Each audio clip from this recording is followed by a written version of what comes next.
What is up, everybody? Welcome back to the Pride Cup 2021. We got some lower bracket action here, the lower bracket grand finals. Lower bracket grand finals, no, lower bracket finals here. Elven, Eccentric, Electric Eels taking on Aitch, a rematch from Group B. But I can see, I'm sure you guys can see, we've got a brand new face here in the booth with us. Of course, I am SunPheonyx, and I'm joined here by Hayden, aka Selfless. Welcome. Hi, I'm Selfless. I'm a sub DPS player for Enigma, and you might have seen me yesterday playing Mango on the Mango account against. I can't even remember. Sorry, I can't even remember. Oh, PUGs-esque it was. PUGs-esque, yeah. And ruining them for the rest of the tournament by dominating them on the Tracer. Excited to get your input into the games today, but why don't we take a look at where we are in the brackets before we jump into anything A little bit more specific. As you guys can see, Rainbow Renegades punching their ticket all the way to the grand finals. Dropped only 2 maps, both of them in the playoffs. And one of the maps they dropped was against one of our teams here. Elven's Eccentric Electric Eels, aka 4E, dropped down from the upper bracket. And they'll be coming up in a rematch against Aitch. Now, the last time these two teams faced was a 3-2 victory for Aitch. So in spite of the fact that Elven's Eccentric Electric Eels topped out Group B, Aitch handed them their only loss. But let's take a look at the two teams, and we'll start here with Aitch. Right? Yes, because you know TocsInSocks. Right. Stalker, Brokefolly on the tanks. We've seen Aitch now a couple of times. Stalker really the standout player of the squad on that main tank role. Lime, Uros, and Assassin JDB. Assassin is the carry of this team. His Pharah is going to be the nightmare that Elven's team has to deal with. If they can do that, they'll probably be sitting pretty. And Lime has been struggling to show herself here again, in the, when compared to the might that Assassin JDB is bringing in. And then on support, they've got Yami, maybe mostly been pocketing Assassin on the Mercy, and Keo on the Flex support. And Hayden, why don't you take us through their opponents today? Yep, sure. So Quad E, I think people have been calling them. Fluffy and Tox on the tanks. I mean, obviously I know these two quite well, being on the same team as them. I've never really seen them play tank, to be honest. I've only seen them playing support, but Tox is normally good at any role he plays, so I'm looking forward to seeing that. And then looking at the two DPS, from the stuff that I've watched on the stream, I've seen very good stuff on Damien, no matter what hero he's playing, so I'm looking forward to watching him.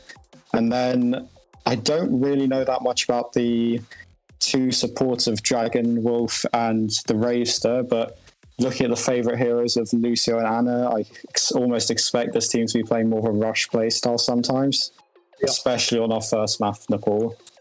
Yeah, I think you're probably not wrong there, but we have seen Dragonwolf play quite a bit of Mercy as well in support of Damien and Elven, who tend to lean a lot more on sort of more hit scan style of heroes. But we're going to have to wait and see here as we look at our first map, which will be Nepal. We are ready to go here. What are your thoughts on Nepal? We finally get a new person to kind of poke about how they feel about certain maps and what compositions are strong. So what can you tell me about Nepal as far as you see it? Well, I mean, it's a very interesting map. My favorite point, I mean, it's quite a cool map because you can seem to play lots of different comps depending on what point of the map you're at. So, on the Sanctum point, it's very easy to play pretty much anything. Whereas, wait, which one are we on right now? This is Village, isn't it? No, Village is the one with the little housey that you play in. This is... No, Sanctum's the one with a hole. Sanctum's the indoor one. Third one. Well, it's the other one. Whatever the other one is. Shrine. Thank you for that. Yeah. Someone might tell me that. Looking at Shrine, I could honestly see, you said Damien likes to play the hit scan, didn't you? Elven likes to play the hit scan, but they tend to alternate. Yeah, I mean, well, I could see one of the two picking up a Kree here and make it work quite well. There's quite a nice flank angle on the right-hand side for each team. And, I mean, if you get one of your superstar players onto this side, it can work well. But looking at this comp coming out of the blue team for us right now, it's a very common comp that we've seen in Overwatch League recently with the rush style of Echo Reaper, Monkey Diva stuff is always fun to watch. Well, not really, but it should run over the comp of the Reds is what I'm predicting, just looking at the comp difference that I'm seeing. What do you think? I think Assassin JDB is on Pharah, and that is always a question that is asked of the opposing team. Can you shut him down, or is Stalker just going to make the space for him on the Monkey and give that Pharah an opportunity just to rain damage from above? But we'll have to wait and see as Damien moves in on the Echo. When I was saying it, I realized that he plays projectile DPS for OG. He's a competitive team, so he does play a lot of that. Obviously, just going to try and get aggressive here, put the damage in. Lots of these sets in the back there. That is true. Not gonna take any damage yet. Brokefolly dropping low. Stalker as well here on the front line as Tox tries to track the Mercy down, and that's the key. They get Assassin's pocket out, and that's gonna make it very awkward for him. Send him off the map. Damien executes him with a headshot, and that's gonna be the flip immediately going the way of 4E. So a good start for our blue squad. Yeah, I mean, looking there, it seems like as soon as the Mercy dies, the Pharah is just an easy pick in the air, so I think especially looking at Tocs on this diva, he should just be primarily focusing the Mercy and trying to shut her down, which, to be fair, he did very well in the last fight along with Damien on the Echo. Yeah, you can see that that's a plan they've concocted here. Deal with that Mercy and you get out. Assassin's response is to get rid of the Echo straight off the bat. He's going for the Reaper as well as the ship out. Not going to go down just yet. Now looking to get this Lucio down. Won't do so, but he did set up that kill onto Elven. He still wants this Lucio. Man, I don't know what the Wraiths did to him, but he's tracking him down. Get that kill now on top of the Moira. Looking to clean that up. He will do so with the help of Stalker and immediately Aitch fire on back. This is exactly what we'd expect to see from the two top teams from Group B. The cleanup on Damien will secure things, but no, there's a tank in the mix here. Fluffy has moved back in. Will pop the Primal Rage now. Just wants to buy time for his team to get back in after getting that kill onto Lime Oros. Justice from above will take down Elven Slayer, so ult's committed here for both sides, but this absolutely favors 4E as the Primal Rage is committed from Stalker on the front line. Bomb, needs to be careful. They get Assassin, and that might just be that. With the main man down, the point does flip, but how long will they be able to keep it for? Tocs Remix tries to go for that kill, doesn't quite manage it. Lime Oros is back in the mix now, gets a double. Fluffy, Damien not in this fight anymore, turns his back on Tocs as a sign of disrespect, and then starts shooting him. Yummy now pocketing the soldier. They are in control of the point now, so it does favor the team of H. He will pop the tac visor. She rather will pop the tactical visor now, get aggressive and try and clean things up, but they're still committing on 4E, and finally Tocs pulls the trigger and backs off. Yeah, I mean, this is why I hate this comp coming off from the blue team. It just seems like the fights never end when they play it. Yeah. And it's almost like, no matter, even if they're 5 players down, they can sometimes find a way back into it. But honestly, looking at the two teams, this nano boost from Keo could honestly be huge. If it goes onto Assassin again, we saw what he did with it last time, and here it goes again. Exactly, straight on him, and it's Brokefolly. It's just a distraction. She chucks the self-destruct in while they're focused on Assassin, picks up a double and a triple if you include the mech, and now can just move in and clean up race. So these guys messing around need to get out of here and regroup, because they're not going to pull this one back, I don't think, anytime soon. But with the respawns coming back, maybe I've spoken too soon. Tocs now ready to jump, but just going to have to wait and regroup. Yeah, I mean, looking at the ults though on the blue team side, like, here comes the Echo, and this should almost be a guaranteed fight win. Here's the Death Blossom as well. They're returning kills though. He didn't use his ultimate assassin in the previous fight. Pops it now and gets Elven Slayer out of the Death Blossom. Damien back into the mech here. Will be back in the Echo form, but they have won this one out. So correct prediction by you there, Selfless, as that combination did pay off for them. Yeah, although looking at Stalker though, he might be able to get this up to, well, I think it'll be 92 by the time they finish it, but these members coming in are just trying to get as much percentage as possible onto the clock for the red team, but honestly, they're now into one fight territory, and they're coming up on this nano beast again, which has worked very well on Assassin if they can make it work, but again, look at the blue team. The Coalescence beat Primal, Diva Bomb, it just seems oppressive at this point, but you never know with the nano boost on Assassin maybe coming out. Yeah, it really could make a difference. One pick could be all that it takes here, but Damien, he tracks down Yami maybe with that beam and gets the kill straight away. That isolates Assassin quite aggressively. He does get the kill onto Elven. He is still messing around, but one fight territory for both teams as it turns out, as it's all the way up to 95%. Now Stalker on the point. He has his mines to protect him, but they don't have to go forward if they don't want to. Damien picks off Stalker as overtime clicks over now. Are they going to find anything else? Is anyone going to even get in? No, they're not. So 4E holding firm, and they'll take the first point of Impel. Yeah, I mean, it was very close though. I mean, looking at it, 100% to 94. I was really surprised at how much work Assassin managed to get done on the Pharaoh though. He seemed to be getting like incredible value out of his barrages and just his damage in general. So honestly, not as bad as I thought it turned out when I was looking at the comps originally, but then again, this comp from the blue team is just so oppressive. It seems like the copy and then Diva Bomb, it's quite hard to beat. Although, what do you think about this comp coming out of the red team now? Some adjustments coming out? Yeah, some adjustments. I think map specific really. Lime going to look for a little bit more damage to put out, and Damien actually switches onto that Sim. I imagine he'll just switch back onto the Echo once they come through. Yeah, he does that. But really, most teams running very similar compositions that they were in the previous round, and you can kind of understand why, because it didn't really not work for either team. Nothing major needs to change. Just a few picks here and there go the other way, and the team fight goes the other way. And Damien dropping low. Anybody going to finish him off? Assassin can't get that last hit, but he will put the damage now. Yami dropping low on his back, though. They're doing such a good job job of shutting down his Mercy. The Pharaoh muted heavily when he cannot rely on the healing from his pocket, as does though get that kill. So maybe I have spoken too soon once again here. Dragon Wolf out of the team fight now as Assassin goes over the top. Another one. The sticky bombs though will trade that out. A mutual kill for the 2 DPS, but who does it favor in the end here is the red team. I think a little bit more numbers in the mix here, and the mines might seal it, but it is going to be 4E that get the first point. Elven going to drop though 2 said mines as Tox in Baby Diva form. It's Diva on Diva action here, and it's Broke, the one who comes out on top as Fluffy drops low, has to move back to point, but he does not have the backup he seeks on point as Keo will pick him up. But once again, Yami goes down. The point is in favor of 4E here. Flip now to the red squad, so they will take control.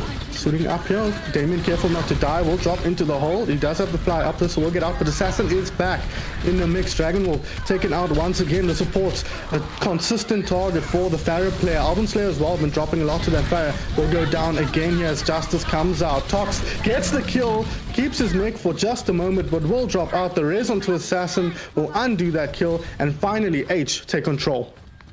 Yeah, I mean, Assassin getting massive value in that fight, building up to the barrage and then managing to turn it for this team. But honestly, I wanted to highlight the coalescence from Keo was quite big as well in keeping his team topped up at the end there. Oh, but here comes a quick fight. Yeah, Dragons through the gap there, doesn't find anything. It was a little bit on the late side that already passed through by the time it came out. That bomb won't find anything more of a remake as it turns out. Die on the front lines though, and Yami maybe once again the one going down. Now Pharaoh is low, there's some mist going up towards him, but it's not the best way to keep your Pharaoh alive as Elven picks up Keo. No healers left in the mix here for Aitch now as they start to trickle down.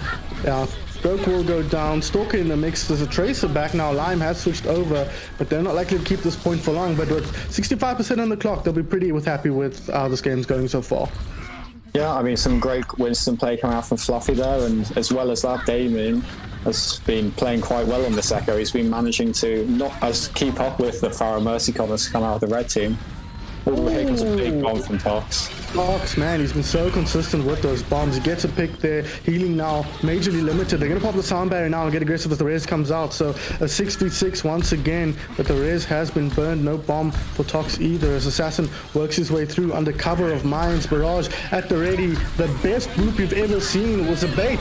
He does not get over the top. Now he does. Can he go for the Coalescence kill probably with the Rocket Barrage? He does, and he demix who is that? Sorry, the Diva, the fake Diva, but he will not get that kill. And in fact, it's the blue team that are getting all the kills here. Unfortunately, Lamar's doing her best to buy space and time for her team, but she's lost a lot of teammates. Will get beamed down by the Echo of Damien as Stalker tries to make a nuisance of himself on point. They did flip the point, so they got a bit of an advantage there, but not enough to hold on. Yeah, Damien coming out huge with that Echo at the end there. The copy onto the Diva, he managed to get a self-shot kill on, I think it was Brokefolly in the mini Diva form, and I guess that was enough to turn the fight in the end. But looking into this fight, the propulsion from Lime Rush should be big. Oh, who did the pass down? They got a Death Blossom in the back line. The Fallacy taken down straight off the bat there. A quick fist onto Keo will end his life as well. So this 4E squad looking really settled now after a tough start. Yeah, I mean, we could almost be into final fight territory by the time that this ends up happening. And you're looking at Fluffy with his Primal Rage, and Tox should be able to get out to the bomb here for this last fight. But again, I'm looking forward to this Earthshatter from Stalker to see if he can get any value with this very mobile comp that the blue team are coming out with. Yeah, might struggle to get more than one target, but that might be all they need. He's going to charge him to point now, get into a position where Ryan makes a lot of sense, but he's being battered around. Shadow comes down. Assassin! They all followed Stalker in there and left Assassin open for business. He fires in there, gets the double, picks up a third, and that is a team wipe that flips the point. Yeah, really nice play from Assassin, as well as that, the Diva one from Brokefolly just forces all of the blue team into a place where they don't want to be, and I was spoke too soon. The shatter was quite nice from Stalker and allowed his team to clean on the fight, but here comes the Diva one again. The bomb finds one again, as per usual. Lime Oros goes down. Fluffy gets in and takes down Yami. Maybe healing now limited, but Stalker strikes on the other side. Assassin still in the sky, so this is all to play for here for both teams. Aitch in control of the point right now as overtime ticks over. There's three divas in play at the moment. And Elven off the map, or rather killed by the charge as the self-destruct comes up. Not sure who fell off the map in that moment. It was Broke. She does go down as Damien gets desuited here. Now going to move forward. Stalker needs to be careful not to get booped off the map. He does maintain his position, but he's getting Coalescence down. The healing not enough, just barely stays on the map, but he's losing teammates left, right, and center. Eventually will drop an aggressive resurrection, not going to come off, but who's back? Assassin is. He gets Dragon Wolf once again, his consistent target taken down as Fluffy drops low. The damage over the top here, that bubble doing a ton of work from the Winston, but not for long. Imora says drop though, and they need to stay on point. The boop, was that Elven going off? No, it wasn't. And just to keep himself in the play here. He's trying to sprinkle it on Tox, but he's not going to get him. Exposes himself to Damien, who picks up the huge shadow from Stalker on the point. He decides instead to go off the map. His team doesn't need him. I've done my job, but has he done enough to win his team? This team fight point now flipped in the favor of 4E. Is there enough in the tank here for Aitch to bring it back to overtime? Ticking down, and they don't get the touch. 4E will take the victory. Yeah, I mean, it was a very close map, though. The 2-0 scoreline doesn't really show it that well, but both teams here playing very well, especially I want to highlight the play from Damien on the Echo there. He had many clutch duplicates and even just picks off on the Farah Mercy comp, and he's honestly playing very well. I thought he struggled against the combo of Assassin and Yami Bay, but it's honestly been very close, and I've been impressed by him. Yeah, he's been impressing. You know, when we talk about OG, he's kind of the player we might think as the one around which the most question marks lie, as Assassin gets the legendary card here in game. I think well deserved, but unfortunately not enough to carry his team through. But Damien really making a name for himself here. In a lot of ways, same way you did, I suppose, in your match, because we used to seeing you on that projectile hero, but you were popping off on the tracer. So that's what I love about Pride Cup. I've said it so many times already, but you get to see these players excel in a way they might not with their original teams. So our next map here will be Kings Row, and Hayden, I'm presuming you love this map as much as the rest of us do. I do, but I'm a bit worried looking at the blue team, because I've got a feeling they're going to play the exact same comp as they did on the pool, and that doesn't fill me with very much hope. I hope the red team at least will pull out some sort of Ryan comp, but you know, it's Kings Row. I'm from the UK. I always want to see Ryan v Ryan action on this point, and it's one of the best maps for it, so why not? Fair enough, fair enough. There's your lore bonus there on this map.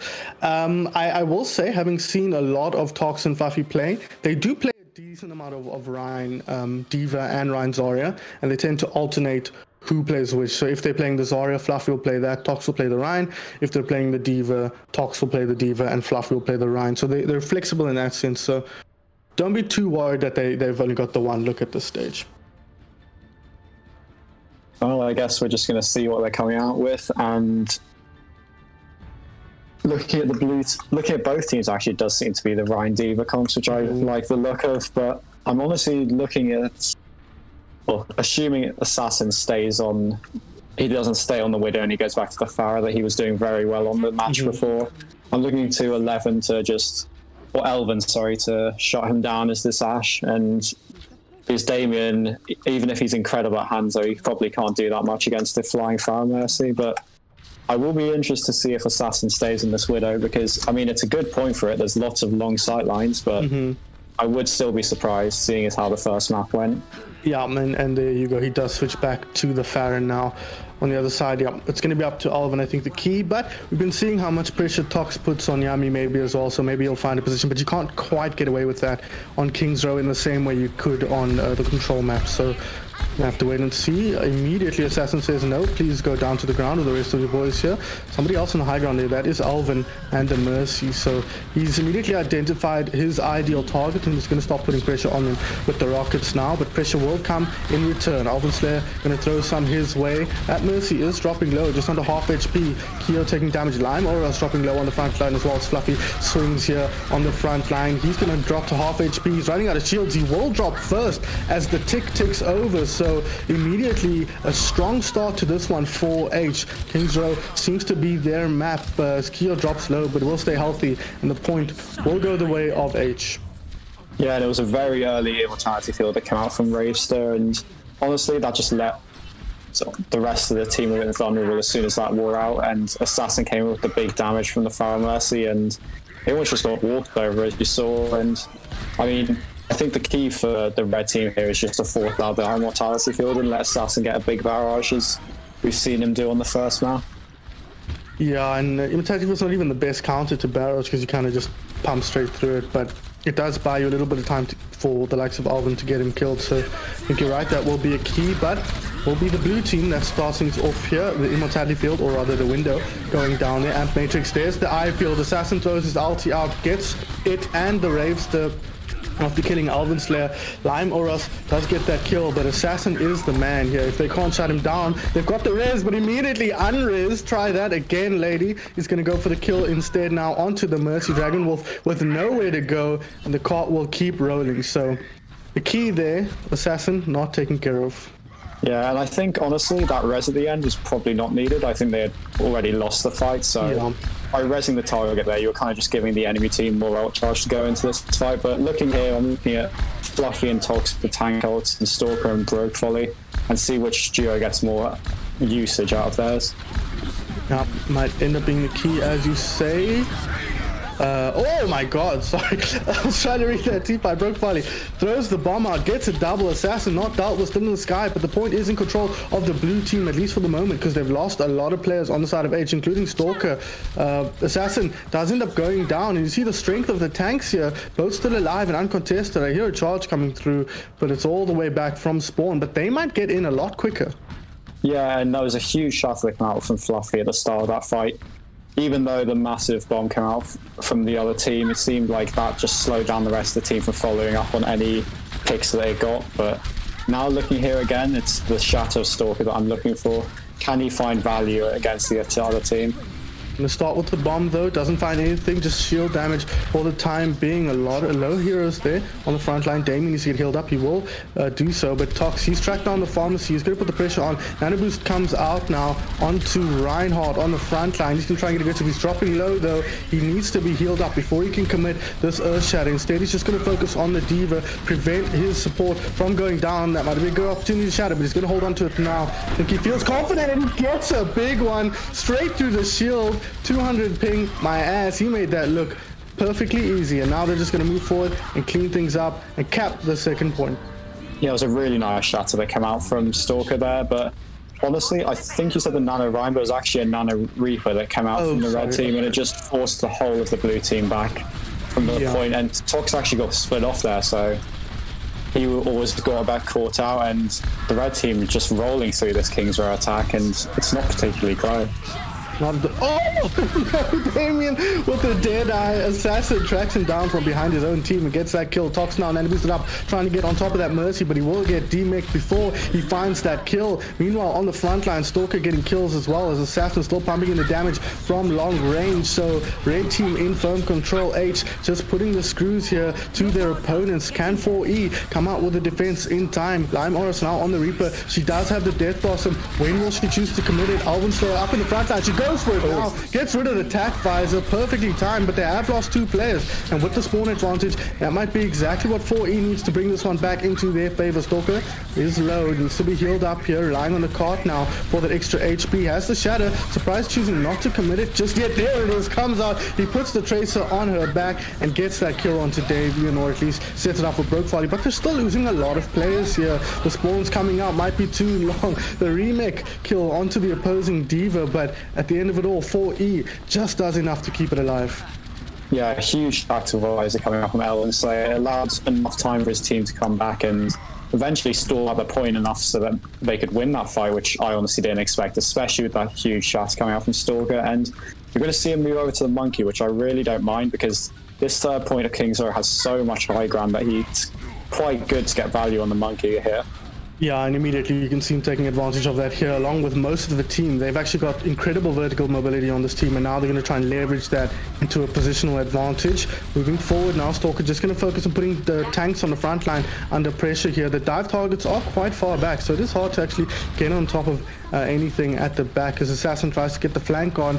And Damien going to get his own flank on here, looking for some targets, not able to find them yet. Just going to put pressure on Stalker for the time being, but needs to watch his oppositioning. Tox, he will drop first here, but Damien finds the headshot into Stalker, but immediately giving his position away allows him to be tracked down by the opponents. But too many players dropping here, I think, for Aitch. You need a clean fight this close to the opponent's spawn, and they haven't got one just yet.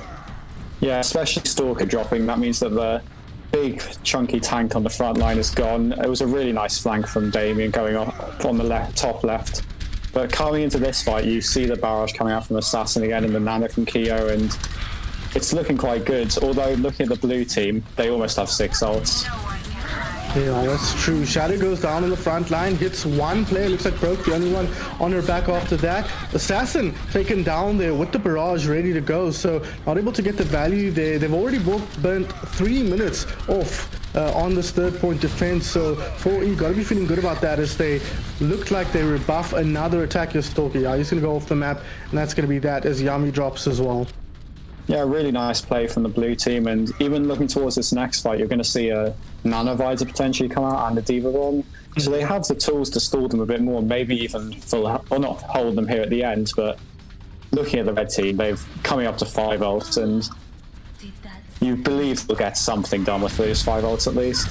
Yeah, fingers crossed, but I've seen it go wrong before, but that's a good start. They immediately track down Damien and get rid of him, but that bot over the back doesn't find anything just yet. TechVisor at the ready, but Primal Rage, Stalker trying to make sure that Elven can't get it down, but with the Dragon Wolf on his back, he won't go down. Just as committed actually to get rid of him, and I quite like that decision now as he picks up Dragon Wolf off the back of that as well. And Nano Boosted Diva trying to get rid of the birds in the sky, but we're not able to do so at this point. Death Blossom at the ready for Lime or us, but it's this man right here that's going to be tough to deal with. TechVisor comes out, so where is Assassin? Needs to be careful not to drop down here, and he won't.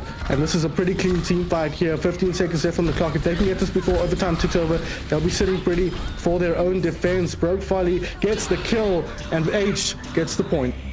Yeah, it's huge to finish with time there at the end for the red team.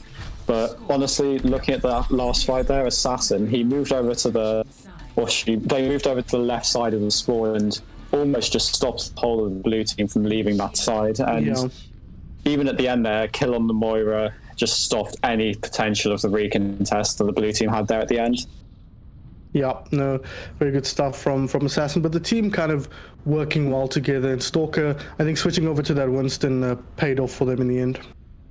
Oh yeah, definitely. I mean, like I said, the third point has so much high ground that the Winston is able to just get so much value, and that's why I honestly don't mind switches on third point, but then again, looking at this first point, I want to see the Ryan versus Ryan matchup again, and it doesn't look like we're going to see it. It looks like Stalker will be coming out on the ball, which is a bit odd. Yeah, what do you think of that? Because that seems very unusual on first point defense of Kings. I mean, I guess they're not thinking that the blue team are going to come out on this Winston comp, and maybe they just... I mean, it kind of makes sense with the Farah Mercy, but then again, I don't see why Stalker wouldn't be on the Winston here instead, but...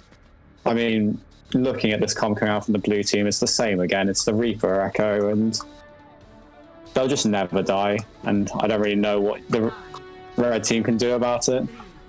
Well, they've got the Junkrat. He's pretty good at killing heroes, but not great at killing Echo or Reaper for that matter. So we'll have to wait and see just how much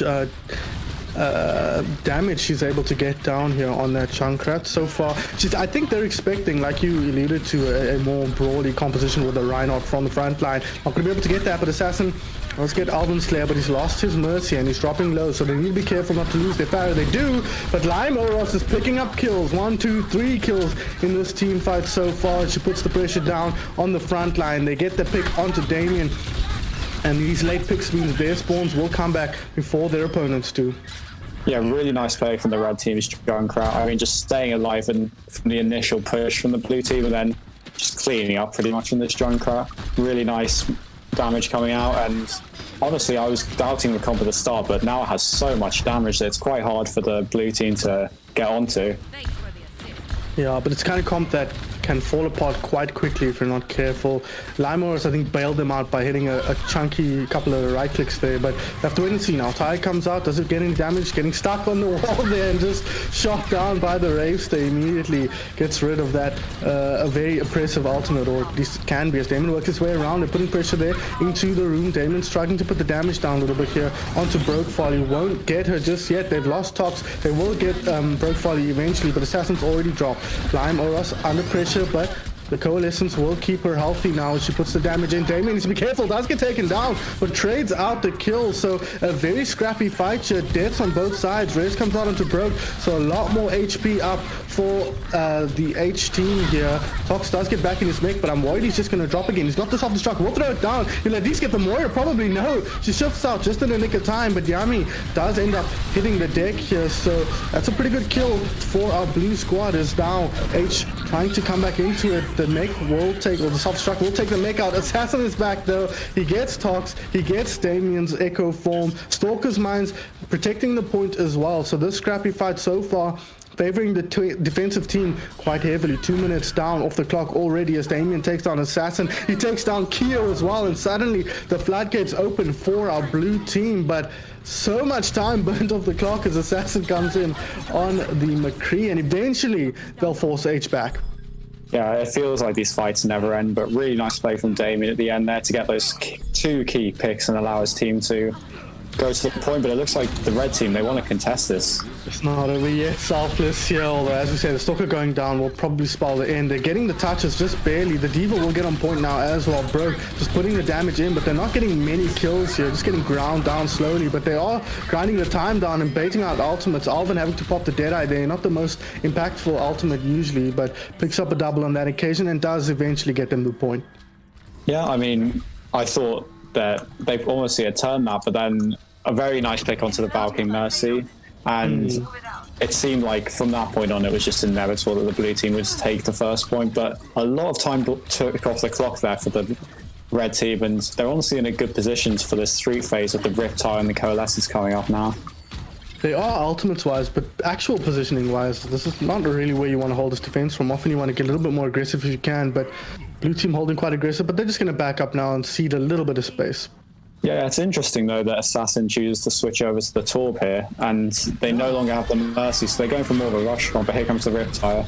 Riptire coming through, doesn't find anything, no. Shot down by TocsInSocks. I think the McCree got one on there as well, so good work from them, weathering the storm of that ultimate. And now, Fluffy, Primal Raged up, I think he's nano boosted as well, so not the combo you usually see, but he must have been dropping low. As Damien says, I can play Junkrat, watch me try. Oh, is that gonna pop? No, just barely. Brokefolly tracks it down and takes it out. Fluffy on the backline here, being such a nuisance against the opposing supports, and Damien gonna get rid of Brokefolly as well. Does drop though, Brokefolly with the bunny blaster says, you got to be careful, mate, I'm pretty strong. But eventually she will go down. Fluffy dropping low, but getting healed up now as slowly but surely Aitch are being forced back. Yeah, really nice play there, and a very big Bionade at the start of the fight from the Ravester allowed Damien to pick up those 2 kills. And it seems like they might have a chance here with Fluffy going down though. Yeah, Stalker got in the backline. He will drop, but they picked off 2, Fluffy and the Moira, so they can get on here. Where's Broke? I think if they can get the tank presence on the point, here she is, they might be able to bring this one back. Almost had a self-destruct as well, so a lot of extra HP to buy time for the squad. That goes off. It gets Elven as well. A little bit more damage off the field for the blue team means Aitch can start to pull this back. Stalker's back in the fight now. The Sombra in play here for Damien, one of his other iconic heroes, but not able to get him down just yet. The res onto Lime Oros means the damage is ramping up here. Stalker dropping low. Fire in the hole comes out. Can it find anything? Not just yet. Lime Oros goes down. Stalker drops as well from Dragon Wolf. So a messy fight here, but the nano boosted Primal Rage once again might be what opens the door for Elven's Eels here to force their way through. Yeah, I mean, really nice play from the blue team, although the one positive for the red team is here they had to use lots of ults to get it. They used both support ults and the Primal Rage, but honestly, I've been very impressed with the Ravester. The anti-nades have been huge going into these fights. They seem to get one person, which the rest of the team has really good coordination to get down, but Fluffy goes down again at the start. Interesting to see Lime now on the Pharah. Assassin decides he feels a little more comfortable on the McCree at this point, and Lime showing this hero is very strong, and she is comfortable on it as well. Gets 2 picks there, including the Sombra, and Damien 80% to that EMP. Not able to charge it quite as quickly as I think he would be hoping for. Yeah, 2 big picks from Lime there, honestly showing that not only one of the TPS on the red team can play Pharah, but both can to quite a high level, and it's a big bomb that comes out here from the Tocs. Tocs finds the Mercy, gets the mech as well. Oh my god, I have chains. Yeah, I'm too close to the chains on my own screen. Sorry. Fluffy gets the kill now, has switched onto the Roadhog, and this is a very interesting switch. We've seen a lot of main tanks playing this here in South Africa recently, but gonna have to see if it works out for them. But that was a good team fight win. Oh, nano boosted ball coming in, gets hooked out of the pile driver, so that damage not gonna come through. He's trying to get aggressive onto the Ana, but he won't find that kill. EMP over the top now, hits 4 players, doesn't find any kills. Damien instead, the one that goes down. So Aitch weathering the storm very effectively now as Lime Oros picks up the double with the rocket barrage. So somehow, Hayden, they win this fight in spite of the EMP. Yeah, the nano boost on the ball probably kept them alive, actually, after that hook. I mean, the Roadhog is quite an... Oh, how has that happened? Oh, no. He was firing down range, and he just got picked by Damien, yeah. Fair enough. But yeah, looking at this next fight, though, this coalescence will be big from Dragon Ball. Might not even need it, man. If they're just going to hemorrhage players like this on the side of Aitch, Stalker dropping as well now. The Boop going to send them back for just a moment. Fluffy coming in on the flank here, looking for something. High noon, it's Elven. He doesn't find anything, at least not yet. Lots of HP up on both teams here, so they're just kind of setting up to get aggressive. Lime Oros finding himself in a bit of an awkward spot there. Both DPS running in the damage, and Damien is the one who gets the pick in the end. Tocs going to need a little bit of healing up here, and he will get that now, courtesy of this coalescence, but a good anti-heal from Keo. Going to make it difficult for them to find that damage. Tocs in fact does end up dropping, but Broke gets her mech traded out here, so both divas out of play just for the moment. But Lime over the top, we're putting in the damage, and now so much damage coming through the whole hog, forcing them back. But Fluffy is losing teammates here at an alarming rate as far as he's concerned. I'm sure dropping low. Assassin got to hit one of these at some point. He does eventually, and there's a headshot. Shut up, SunPheonyx, I know what I'm doing. And Aitch will hold off here and equalize the series. Yeah, really nice play from Aitch there at the end. Very nice res from the Mercy, and almost brought them back into that fight. And in the end, the spawn advantage is just proving too strong there, and they managed to take King's Row, so it looks like we have a bit of a series on our hand.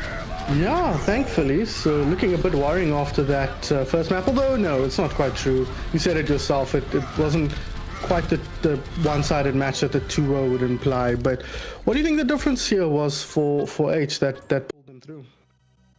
Honestly, for Aitch, I really liked the play of Lime there on the Pharah at the end. It seemed like it was just causing so many problems for Quaddy, and I wouldn't be surprised if she plays it again. It looks really good. And then Assassin, honestly, he's looked good on the Pharah and the Crease, and DPS here with Aitch coming up big. Yeah, I couldn't agree more. It's interesting to see, because we actually think of Assassin as more of a hit scan player, but he used to play on a team with an even better hit scan, so he kind of moved over to projectile. And the Pharah has been particularly oppressive, but he plays an oppressive tracer as well, so it doesn't surprise me that the McCree is extremely high impact. So I'm excited that it gives them opportunities to flip the script a bit, and that Lime Oros can also contribute on that Pharah. But if you're on the side of E here, Aiden, of course you know Fluffy and Tocs very well. Yeah. What do you think you're trying to identify here as things that need to be changed, if any? Well, I think they just need to decide on a target to go for. One of the two DPS, they need to shut them down, because especially on the third point of Kings, so it seemed like both of them were popping off. And I think if they shut down one of them, it should be simple to deal with the others. But looking at our next map of Havana, it seems like with the very long sight lines, if there's a Widow, Pharah might become a lot harder to play than we saw before. So honestly, I wouldn't be surprised to see Quaddy come up on top here, because there's no Pharah in play for the red team. Well, you say that, but we've been seeing the hit scan really struggle. I mean, how many times? We've seen this map, 4 times today? This is the 4th time. I personally have not seen it go past the first point, so teams have been struggling to push through. And I don't know what happened in the match. Okay, last map did, apparently. But I'm excited to see what the second half of this map looks like, potentially. But teams have been struggling to push through. That hyper-aggressive defense, like outside the spawn with the Pharah over the top, has been extremely potent for the teams that utilize it. But we will see Aitch here choosing on their attack to run a pseudo double hit scan, and the defense will include Damien now on the Pharah. Yeah, it's quite interesting with this double shield comp. I wonder if they're going to hold close with Damien playing on top of the spawn point, which you do see sometimes, or hold this first corner. But honestly, this double shield comp could be very hard to break through, especially with the Widowmaker, which struggles against 2 shields, let's be honest. Yeah, but I believe in Assassin. The pharmacy's not likely to be playing with the shield, so I think he'll be looking to pin those down quite aggressively. But it can be tough when they're flying directly overhead. But they're not going to go for that aggressive defense, it looks like. Or, oh no, they are, sorry. Yeah, they are. A little bit later. Damage now, Damien raining from above, but he's starting to find targets. He does eventually find Assassin and gets that kill straight away. Mercy now out of position, and Damien under exactly zero pressure here as he chooses whatever target he wants and rains down the damage. Nice healing from Keo, but he won't be able to keep Yummy maybe alive for much longer. So 2 down already for Aitch. Yeah, and it's interesting. Assassin decides to go over to the Pharaoh and try and take the, I guess, 2v2 fight. It's not really a 1v1, is it? But it'll be interesting to see which of these Pharaohs come out on top. Well, so far, trading blows for now, but healed up to 1. Assassin hits the shot here, but positioning favors the blue Pharaohs. She doesn't have the wall behind. Mercy dropping low. 1 hit will get the kill. Assassin just not able to get it just yet. Too evasive is Yami. Oh, sorry, Dragon Wolf on that Mercy. Meanwhile, on the ground, there are things happening. Stalker in the backline. It was all the distraction here. He's picked off 1, the Ravester. So healing now greatly limited as 1 Mercy is pocketing the Pharaoh, but she gets down and gets the res off. But Damien, as soon as she leaves Damien, he drops, so you can immediately see the knock-on effect there of that pick from Stalker as he now gets aggressive onto the tanks here, onto the front line, and they get the picks they need to. The numbers advantage, you'd expect them to do it fairly easily, and yeah, there we go. Both of those players drop. The Mercy now just going to go onto point and get taken down, and eventually the car will start rolling. Yeah, really nice play from the red team, but looking at the blue team, they managed to take off 1:30 for the storm points, so they'll be able to get a very nice second fight here, and honestly, they have the ults to win this next one, especially with that pick onto Assassin. Well, gonna get undone here by the res. He died in a very convenient position there, just behind that little box, whatever that is. Oh, Damien goes down, and he died in a terrible spot. It's gonna be hard to get the res up there. The Mercy will go for it and try, but oh, this dragon looks pretty good. Does a lot of damage. The mortality field gets taken down now. Has to pop the amp matrix, but they're all in this corner, and the damage will come in. Elven though tracks him down, gets the kill, but Lion Oros fires back with a kill onto the pivotal Mercy. So no res available. Healing now limited, and Aitch gonna keep pushing forward. Stalker in the backline. Oh my god, somebody save me, says the Baptiste, but over the top comes Damien, gets that pick. So many low players here on the side of 4E, and that immortality field eventually goes down, and yeah, Aitch are just kind of grinding this one out slowly but surely, and in the barrage over the top just to secure. Yeah, the DPS of Aitch coming out huge. They're a very nice first pick onto the Pharaoh, forces out the res, and then from there they just seem to roll over them a bit. Big picks coming out from Lime though. She's honestly been the difference maker on that last fight. Yeah, I completely agree. Both teams actually getting pivotal picks. Elven, of course, started that off with a big pick as well, and picked off picked off Assassin in the mid fight. So DPS are kind of making the difference here, but so far Aitch looking pretty good. 3.5 minutes here to push. Oh, big Anthony. Oh, that is enormous, but where's the follow-up? Here it comes, Stalker from the backline, pushing it forward. Minefield as well, this is looking dangerous, and there it is, Elven first to drop, Tox soon to follow, Broke standing dead still while she waits to remake, but goes down. Fan the hammer, when is the last time you saw that? Assassin picks up the Ravster. Assassin has switched onto that McCree now. You can see, we saw on stream immediately, as soon as they capped that point, he went back and switched to McCree, so they knew exactly how they wanted to play this. Yeah, huge play from Keo there. They get a big 4-man anti-nade, which leads to the minefield coming out, and then on top of that, 2 huge picks to allow them to win the fight there. Oh, very nice play. Stalker gets in the backline. He finds one, but the Gorilla Fax picks off 2, but it's evened up as Stalker finds another, finds a third. Stalker putting the team on his back in this team fight, but is it going to be enough? The res did come out on the Ravster. Valkyrie committed now as well. Tox dropping low, but with the Vulcan play, he's not likely to take much more damage. Oh, Brokefolly not going to get out of this one, unfortunately, and Stalker does throw the mines down, but he's losing teammates at an alarming rate, and now he's going to have to back up and regroup. Yeah, huge plays coming from both tanks there. Stalker coming up with big kills, but honestly, Tox there, he has 4 in that fight and almost solo carrying that team fight with them. The huge double flux coming into it, and from there on, it just the spawn advantage for the blue team helps them a lot. Yeah, very, very true. Assassin drops early here, once again, getting picked fairly consistently here, so his positioning might be a little bit questionable on heroes that don't start with a P and end with an H. Now, Elven just gonna sit, he's gonna sit here as the Dragon Strike comes through. Doesn't find anything just yet. Damon almost at his, but he's taking a big hit there. Needs to be careful. He's getting tracked down by Assassin. Putting the damage in. He gets him eventually. The Dragon Strike goes through. It might kill the Mercy, but I think she's hiding just barely in the corner there. The Res will come through onto Dragon Wolf. So in some ways, that Dragon Strike saved his life. But we're gonna have to see if they can burn it through. That's a double kill. No res available. So there's a 2-man advantage. A great Deadeye there.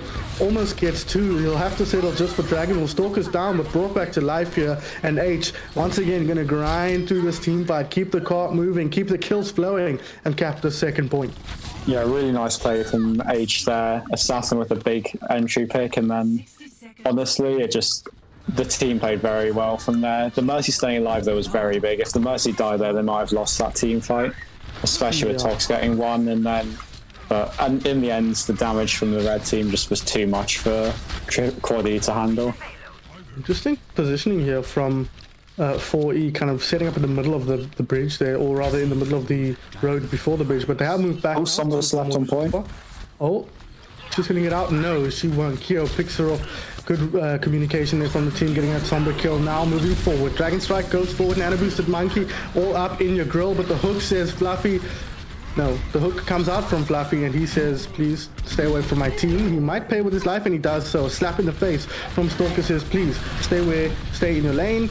That looks like they're just going to force forward now, consistently getting pickoffs here from range. Assassin finds another one now. He's putting so much pressure onto Tocs to stun out the kill as well. Another one onto Elven Slayer. So this McCree about as oppressive as his Farah, it seems like.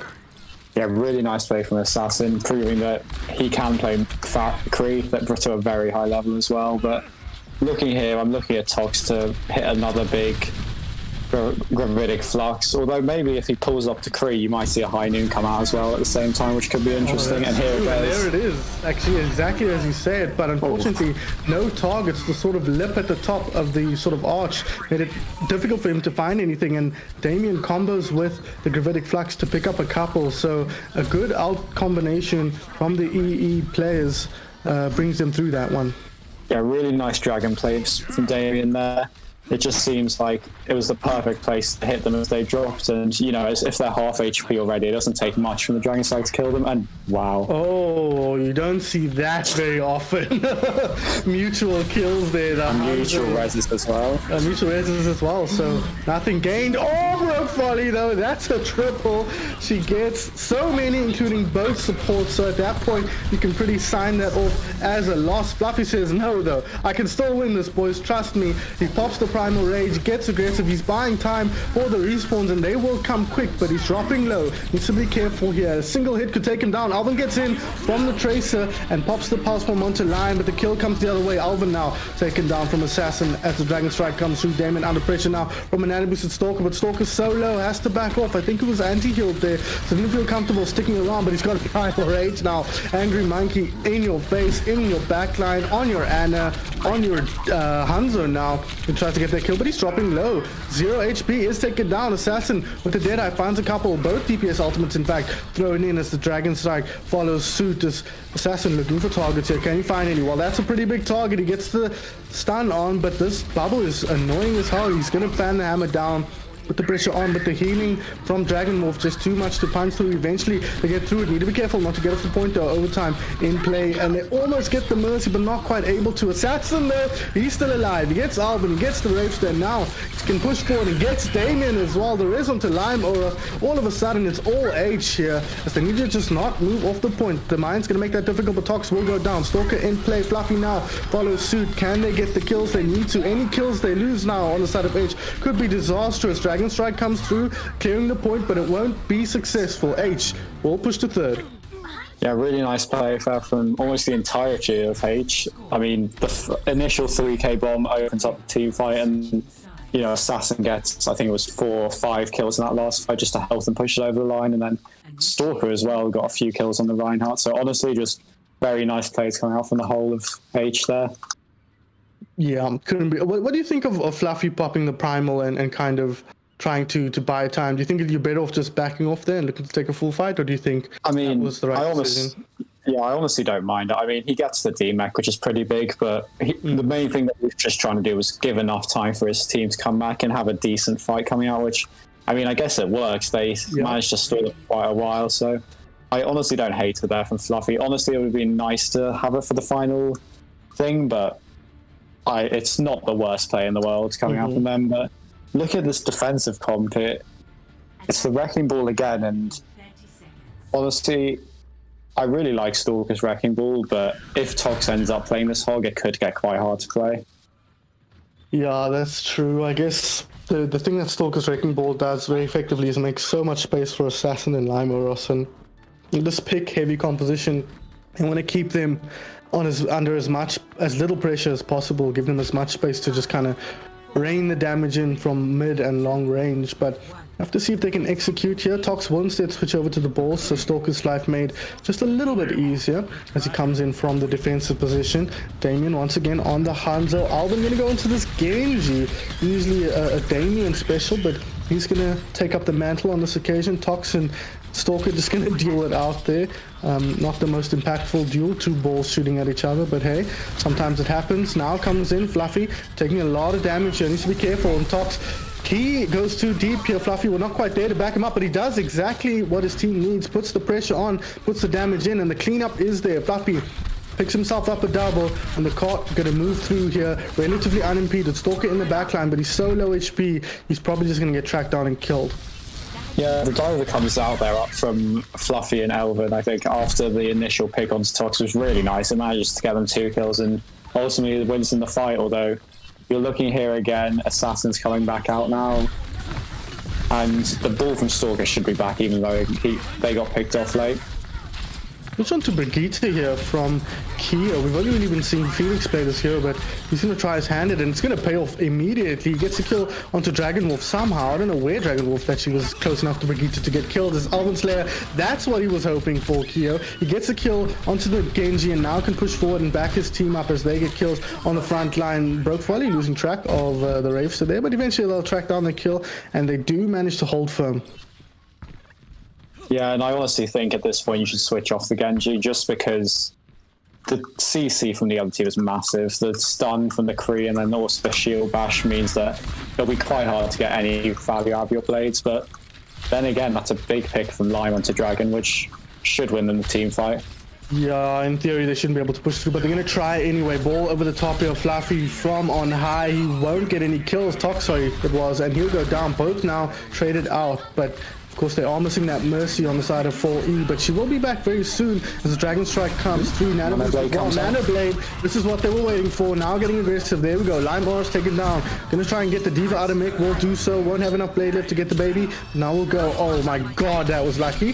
The fire doesn't come out. Oh no, not lucky. Sorry, he knew what he was doing. He does get the kill onto Fluffy, but the Aitch player is dropping like flies here, and as I say that though, Stalker gets the pick onto Elven. Damien goes down as well, so there might be enough in it here. Oh, aggressive raise. She does get it off Dragonwolf, but unfortunately maybe a little bit too late. The rally comes out to keep Assassin alive, but won't be successful. Now taking a nap to rally the team and go to bed. What are we doing here, Brigitte? Unfortunately, that's going to put her team in a tough position, but she's still alive, she's still healthy, but both supports just defending the point here until the tanks return, and Broke has done just that. A hack comes out here. Elven has switched off that Genji as he suggested he might. Now comes the bomb. Is it going to be enough? It does get Fluffy.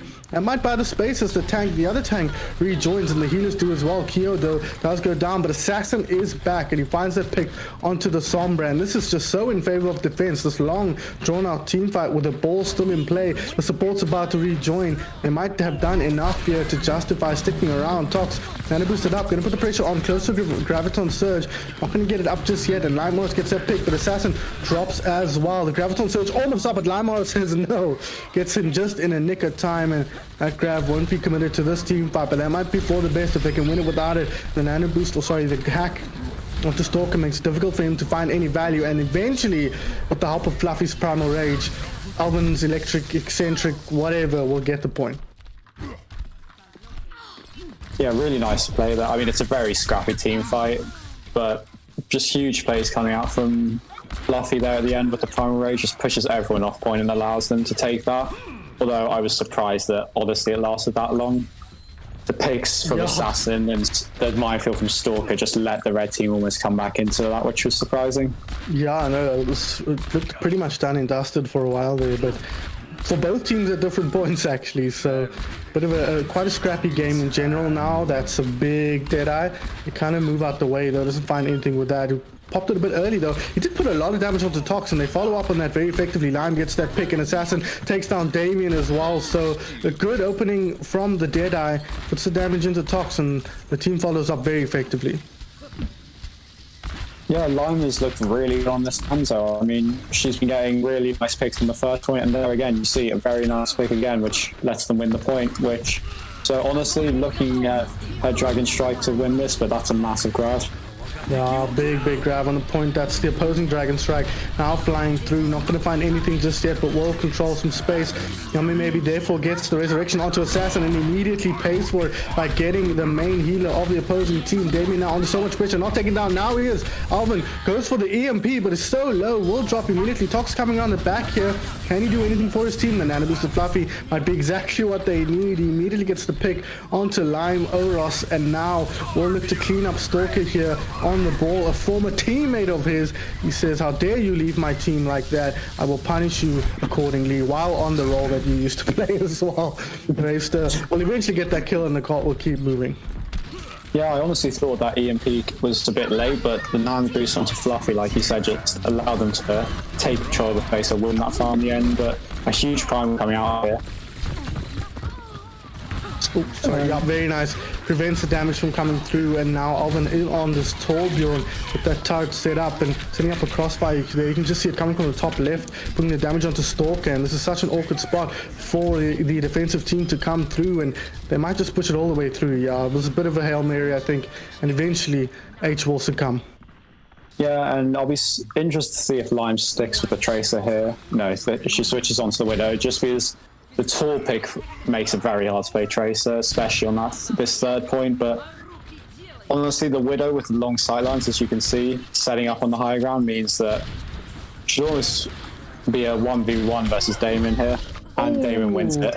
Yeah, Damien gets a shot, but to Lime Oros's, in Lime Oros's defense, she did have Fluffy hopping up right into her face, and here again, under pressure, somebody save me! She got arrested, and Yummy maybe was like, yeah, you can take care of yourself now, and eventually Lime will go down as Fluffy finds that pick.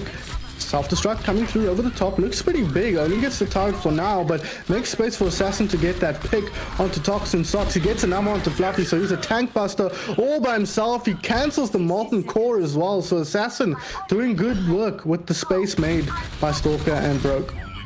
Yeah, Status looked really good on this crew so far during Havana, and honestly, looking at this next fight, this Nano Boost, I wonder who they'll put it on. Will they put on Assassin, or will they just put on the safer target of Stalker? Probably, yeah, it's tough, eh? With no Winston or Ryan, there's no obvious target for it. High Noon comes out here from Assassin. Who cares? Who even cares? The double kill, the Nano Boost not even needed. Assassin taking matters into his own hands, and now the team will get aggressive. Lime gets a shot onto the Ravester. Rez will even come onto the Fallen Assassin. So with 30 seconds, 20 seconds even left on the clock, it's looking pretty dire for 4E. Yeah, huge plays there from Assassin. Oh, look, still going. Still going. A very aggressive positioning here. They saw an advantage, and they're going to push forward. Can they get anything more? Do they need to? Assassin, man, what a monster. But you can see Stalker's in front of him all the time. They can't even get to them if they want to, and they can't get to the point if they want to. So Aitch will take a 2-1 lead. Yeah, I was just about to say that. Quad E actually had 4 ults there coming into that last fight, so they were in a very good state to win that, but really nice aggressive play coming out there from Aitch, just to go to the spawn and almost just stop any push before it starts. Oh, Assassin, man.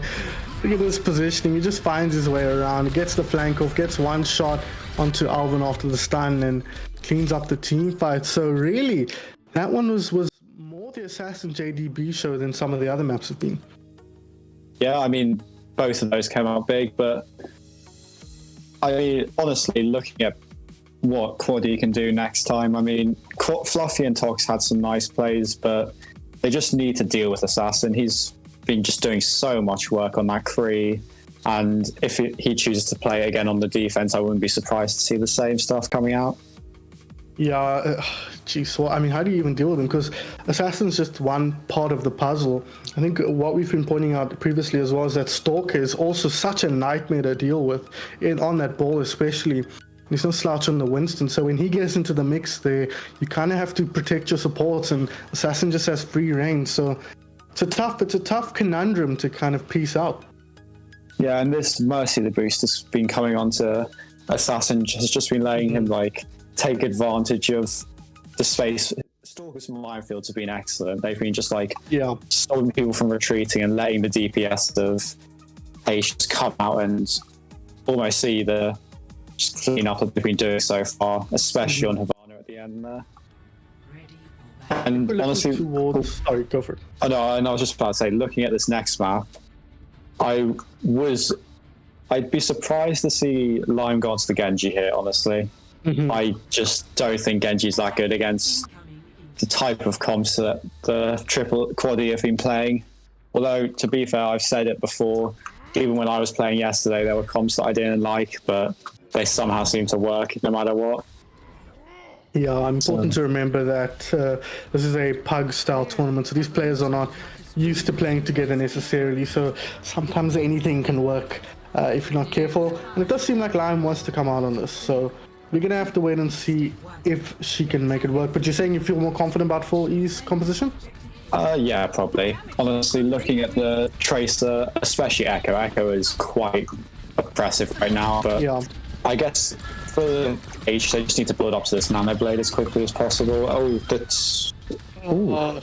Assassin finding himself in a super awkward spot there. You can see Damon from on high just putting the pressure on, but he was just reconnaissance there. Just wanted to see what was going on, and comes back now. They switch Stalker onto the Rhine. They move to the Diva as well, and now they're going to move across here to start this next team fight. But Elven Slayer is like, wait, I can still mess around with you here if you're not careful. Damien over the top on the other side, so they're kind of pinned in here. You need to be careful not to lose players on the entry, but so far managing to move through without much drama. In fact, Tox, the one dropping low, slipped up and taken down. Lime Oros gets the pick off there. Stalker gonna follow it up with a 5-strike. Assassin's trying his best to scale the wall there, but won't be able to do so. But it doesn't matter, because Stalker on the front line is scaling the opposing team instead. Gets 2 more picks and secures the point for his team. It's only the Tracer left, and he will be taken down by Keo. So Aitch punching through. Yeah, really nice play from Stalker there. I think the switch onto the Rhine helps them a lot, because it stops a lot of this incoming damage that comes out from the damage boosted Echo of Damien and the Tracer of Elven, and honestly just allows their DPS and supports to get into a position where they can start doing work. Yeah. Oh, and that's an early pick though onto Assassin. Yeah, that might be the end of this team fight already. Yeah, Lam doesn't even want to go in there. Kind of suits her okay, but she still needs a bit of time to build up her ulti here to get that Nano Blade up. And I guess that's probably what they were thinking with the Genji pick. Get that Nano Blade and win one team fight, but she will go down. And more time burned off the clock here. That momentum from the first point pretty much all lost. Yeah, really nice play from Elven here. Actually, they're looking like the best Tracer so far in this match, and I wouldn't be surprised to see them stick on it. They've been getting so much work done with initial picks and just annoying the backline so much. But looking at this Nano Blade now coming out from Lime, let's see what she can do with it. Let's see indeed. Lots of ultis to back it up. 6, in fact, from Aitch. So this is their moment if they can do it. But they're so low. Fluffy gets the double before any ults have been committed here. So Aitch, fortunately, not throwing anything away. But yeah, don't kill him. Just look at him. Don't even kill him. Tox is like, oops, sorry, coming through. Squishes Assassin against the wall. Broke gets the counter kill. Yes, that is the hero you're playing, Tox. So eventually, Aitch will succumb, but cost him exactly nothing except time. Yeah, really nice play from that Quadia there, actually. I think they almost caught them off guard with how aggressive they went, and they allowed Fluffy just to get those massive 3 picks. And honestly, looking here, there's so many ults in play that it could go either way. Yeah, absolutely could, but kind of benefits 4E because they went for the comp switch after the first point, and Adapter Strike comes in, he goes for the game rule. He doesn't inherit the Nano Boost, but the Graviton Surge might be exactly what they need to counter that out. Good work from Fluffy identifying that. Now we'll go for the ultimate here, the Dragon Blade from Damien. He picks off one, he's going to do damage, he's going to make sure Broke goes down. He gets put back into the form, but the protection is there from Tox, and they will weather the storm very effectively here from 4E. Yeah, really interesting grab there from Fluffy, actually. They went underneath the bridge and grabbed from the underside, and managed to catch the other players through the top, because grab goes through walls for some reason, but it was a huge grab, and it allowed them to turn that fight along with the copy from Damien. Oh, Hayden, gravity goes through pretty much everything, so checks out to me an off-tank player at the very least. Oh no, Elven Slayer got slept and immediately picked off by Assassin JDB, and now Stalker is going to get aggressive. Charge through Toxic, no, stay back. I will protect my team at all costs, and the best defense is a good offense. And a big shadow takes down 3, but the sleep comes out from Keo, but they're losing players already. A clean team fight. Time fight. Everything is a time fight when you think about it. But anyways, a clean team fight. This is not for Aitch, and once again they're going to be rebuffed. Just so much time burnt off the clock here by Elven's Electric Eccentric Eels. Yeah, despite some great play from Keo there, 2 incredible sleeps onto first the Tracer, which allowed them to get the pick, but honestly it was Tox there who charged in, managed to get a kill, and then hit the massive shadow. But look at the Tracer here. Maybe going for a pulse bomb, no, just going back to the spawn, but Damien goes down early, which could make it interesting. Yeah, Assassin is back on the Pharah, and he gets a quick double pick to start this one off, and now he can get aggressive. He boots himself back against his Psych. Not coming in just yet. The Gotham Surge not fighting anything. That's a big problem. He's going to go for the ultimate here, but he's facing up against a high damage Zarya. Goes down. Dragonwolf comes back and says, I'm the DPS now, as he picks off 2. Assassin still in play, was resurrected, but they've already lost so many players. Elven says, I don't need this ultimate. Here, have it. You will not get any value out of it, but so many players already have gone down for Aitch. Probably unlikely they'll be able to force their way through. Damien gets high and away from Stalker, who does end up dropping, and once again, time ticks down further. Yeah, I mean, nice play from the blue team, and on 2CP in general, especially in Anubis, if you get 1 or 2 picks, especially onto the sports, the spawn advantage is just so big that it allows you to come back into fights. But interesting comp coming in here with the Zarya D.Va.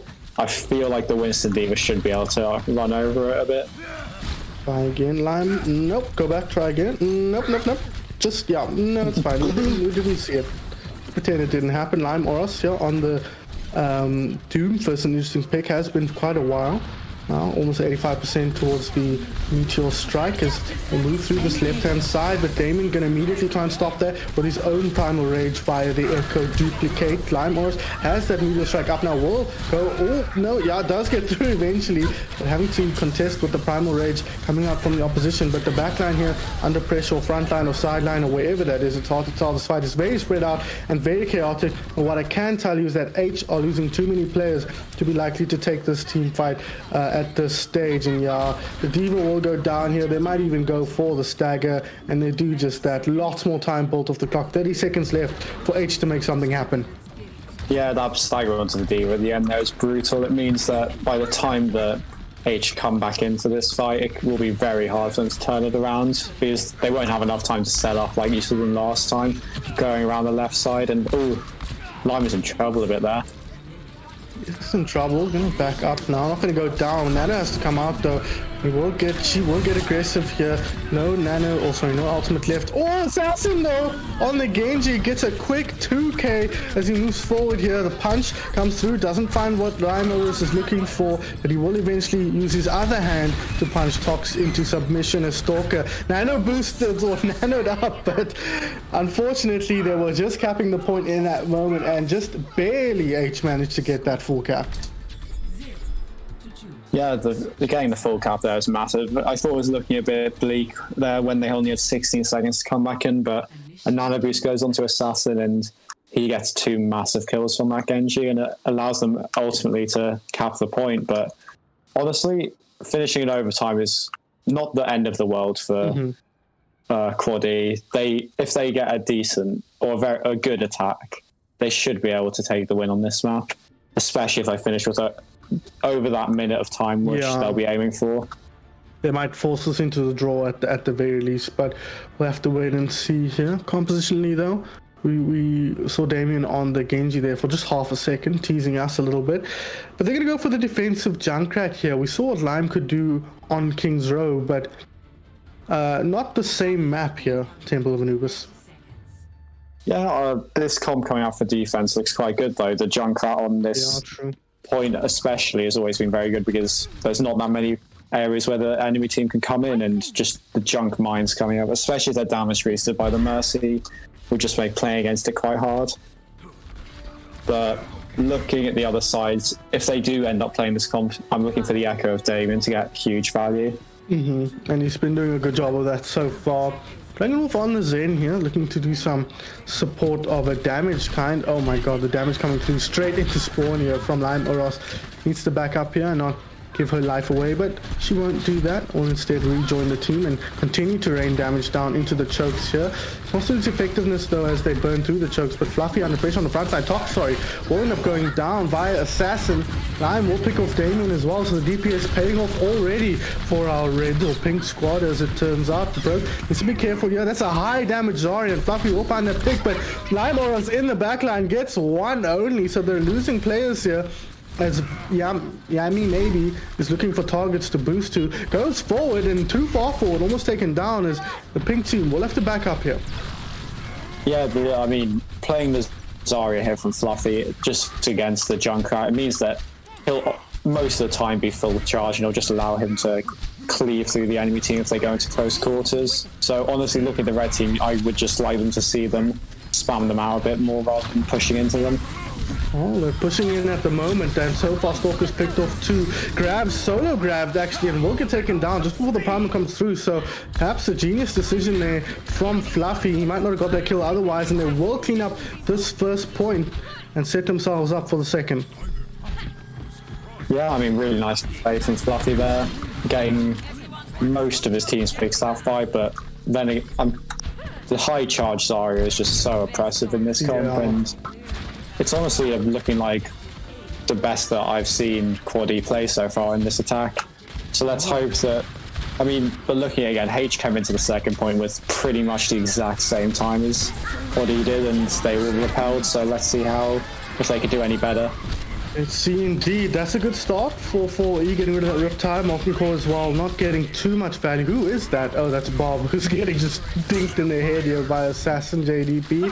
So, Tocs gets aggressive, needs to be careful, gonna get dropped low, gets taken down. Assassin finds the pick as Stalker gets aggressive here with the Primal Rage, trying to get behind them and push them back towards his team. Won't be successful in this at that endeavor, and will instead back up to rejoin the team. Just gonna poke the choke a little bit here, and they're continuing to get picks, so this is quite good. They do lose Lime Oros, but the spawn advantage is crazy for the defensive team here. So another pick, just firing down Ranger, somehow catches a Pharah in the body, and will be happy to take that pick. Yeah, the Mercy going down early there for Quaddy means that they just don't have enough healing to be able to sustain a long drawn-out fight if they wanted to, and the spawn coming back in mean that they just had to back out and reset for the next one. But looking to this next fight, the grab barrage could be big. Ooh, no grab needed. Damien says, I'll do this one myself. Might be regretting it though. On the bridge once again. The grab comes out. Nice look from Tocs. He sees Yami maybe going for that race. Gets straight on him with the Primal Rage and gets that kill. Broke. Self-destructor. Takes down Fluffy. Does a ton of damage to Tocs. And that's going to force 4E back once again. So Nostradamus Hayden here suggesting this might not be as easy as it looked. Yeah, really nice Molten Core as well from Assassin. It stops 4E from really engaging onto Keo there, and just the picks from the red team is honestly just impressive sometimes. If they get one or two, it means that they'll just be able to abuse the spawners and come back and win the fight.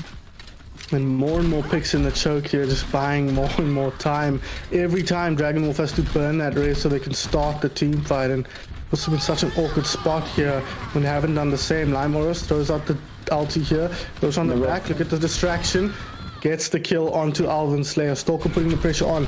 Man, that was a pretty elementary tire, and again it forces an awkward situation here for 4E. Tocs here, he's got a Torbjorn behind him. I don't think he's even realized, now he does, as he's just getting forced back. They're losing players on the front line, so 3 minutes left on the clock here, but time burning away. Foster. Yeah, this spam coming out from Lime is massive, but looking at what 4E can do, maybe I would like to see Fluffy maybe switch onto the D.Va, just eat off some of the mines that are coming out, because it seems like, and there you see again the race that goes down, but it seems like every time they try and walk through this choke, one member of their team just dies instantly. An awkward spot though for 4E, because usually it is Tocs who plays that diva, and that's kind of the downside of setting up your tanks in the way that they've got them set up, where you kind of have to alternate the off tank. But he's strapped up there. I think he's going to go down. Tocs does go down. The Stalker gets aggressive here with the Nano Boost and the Primal Rage. Picks up a double. Will slap a third here in the form of Damien. So Stalker getting nice and aggressive here. Going to back out safely. Great work from the Aitch main tank. Yeah, really nice Primal Rage from Stalker with the Nano Boost and Keo, and almost wins them that fight with 3 big picks. And looking at Quad E, they do switch over to the Ryan and then the Kree, which is quite interesting.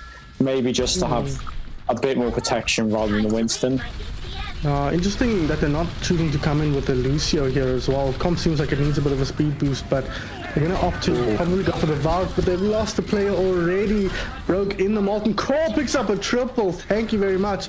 I'll take that. Team fight done and dusted here, and now 4E with only a minute and a half left on the clock.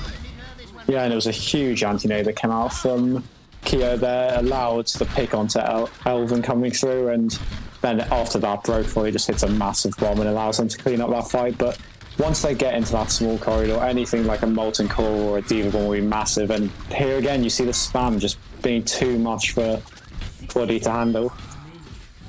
Lime, I mean, geez, not even getting near the door at this stage. Lime just raining in the damage now from above, controlling these choke points so effectively, and Alt's clearly favoring EE here, but not having the best time or easiest time executing.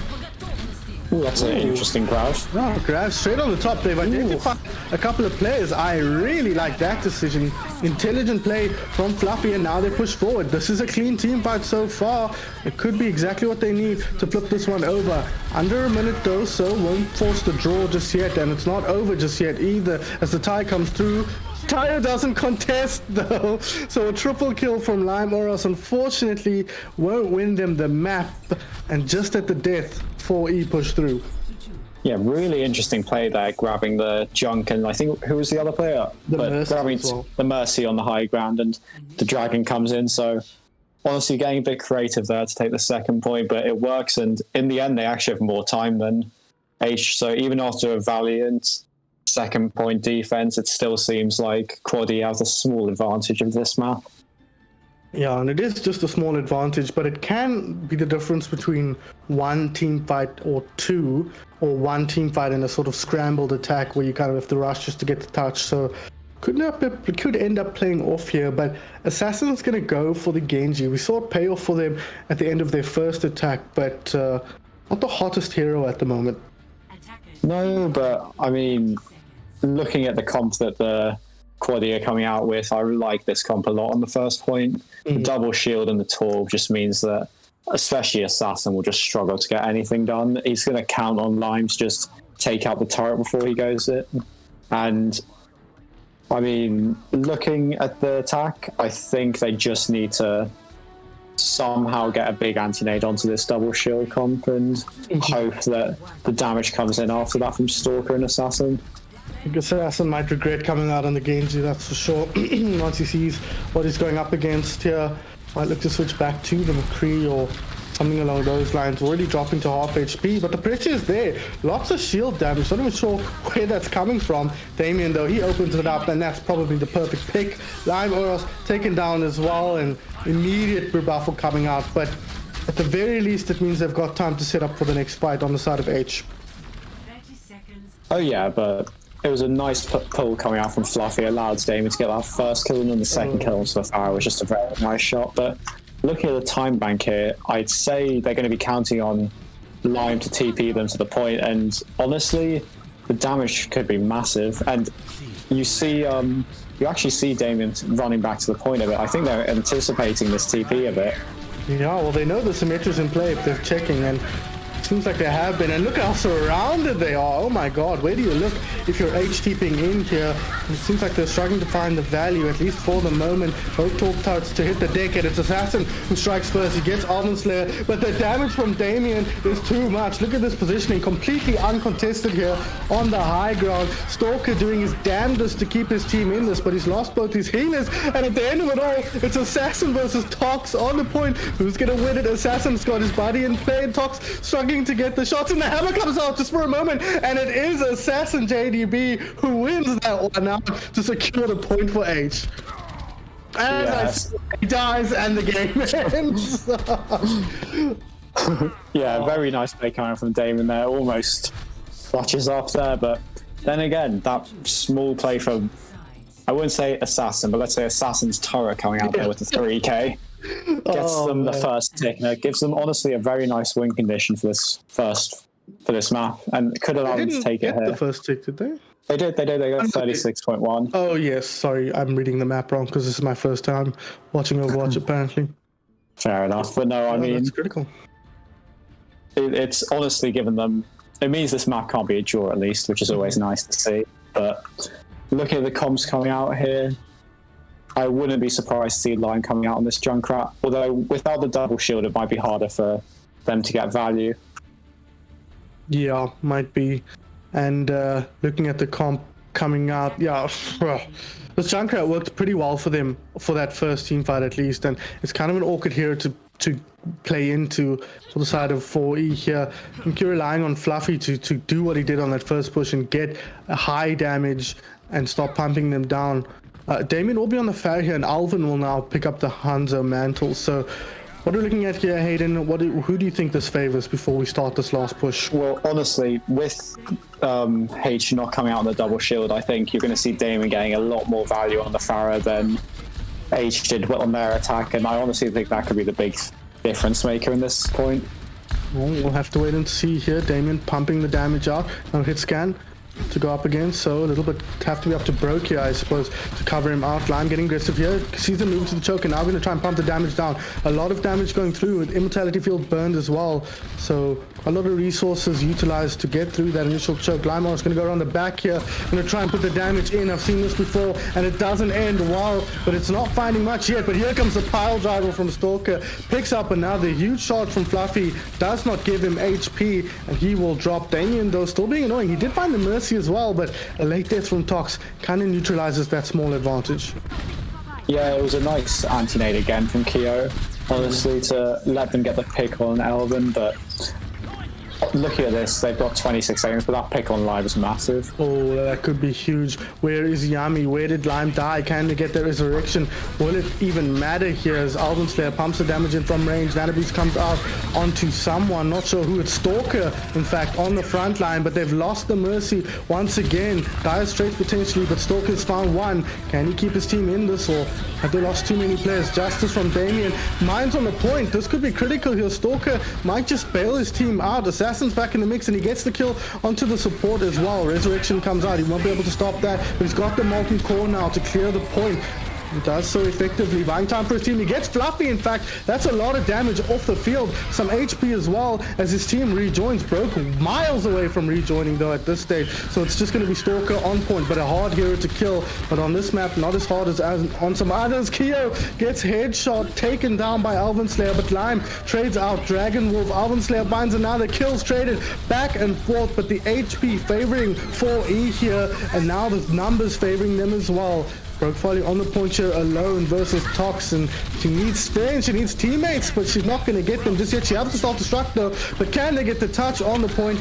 Broke is not dead! Oh my god, Assassin's back in! Tox goes down, the remake is there, the HP is there, but all the picks, H still coming back in here, demeked eventually, but there's a Valkyrie in play. This might turn in the favor of H. The grab is not good enough. It only catches a Baby Diva. The Dragon Strike goes through as well, and Fluffy is now dead. The Doomfist on the field from Lime, putting out so much damage. The punch, the flick onto Dragon Wolf. The healing now so limited. Can they fight this through? Have H done enough, or will our blue squad fight them back? Have to wait and see here. Damien back in play here on the Tracer. He spotted the Doomfist out, putting the pressure on, dropping low. Needs to be careful. Relocates back and won't go down for the moment, being such a nuisance, but he's losing teammates, and he does go down, and H take the series and punch their ticket to the grand finals. Yeah, really nice play from H there. The minefield from Stalker, like you said, just allowed their team to come back into it, and then honestly from there on it seemed that Lime on the Doomfist just never died and just kept getting value after value. And even though a Grav Dragon comp came out and Elven honestly got some massive picks on the hands there, it just was not enough to kill 2 DPS from the side of H. Yeah, very, very unfortunate if you're a fan of 4E, but we will be saying goodbye to them rather, as they are eliminated from the tournament. But that sets us up for a fascinating rematch here, with Aitch going up against Rainbow Renegades in our grand finals. But before we move anywhere, Aitch, Selfless, your job now is to give me your player of the match. Oof. Honestly, I was thinking of giving it to one of the tank players of Stalker, but I think I've got to give it to Assassin. He was just so dominant on Havana, and even though he wasn't as good on Anubis, kind of got out-traced. Just the Farah on the first map and then the Kree on the second map was just so massive for Aitch there. The Torbjorn as well set them up to win that map in to have the opportunity to even win that map by getting that tick, or at least his turret did. So yeah, I couldn't agree more. I think you're right, there's definitely a case to be made for Stalker. Limeros as well showed us some different color that we haven't seen from her up until this point, but main man here is Assassin. We set it up from the start and he never fails to deliver. So well played to Assassin and well played to Aitch, who take the 3-1 victory here. Let's take a look at our here to remind ourselves where we are. It is Aitch pushing through Elven's Eccentric, Electric, Eels. Thank goodness I never have to say that name again.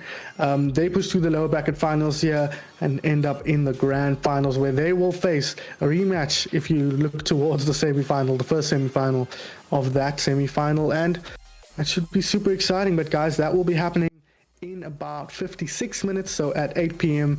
the grand finals will be coming your way, a best of 7 between the two top teams in the Pride Cup. So don't go anywhere, guys. We'll see you then.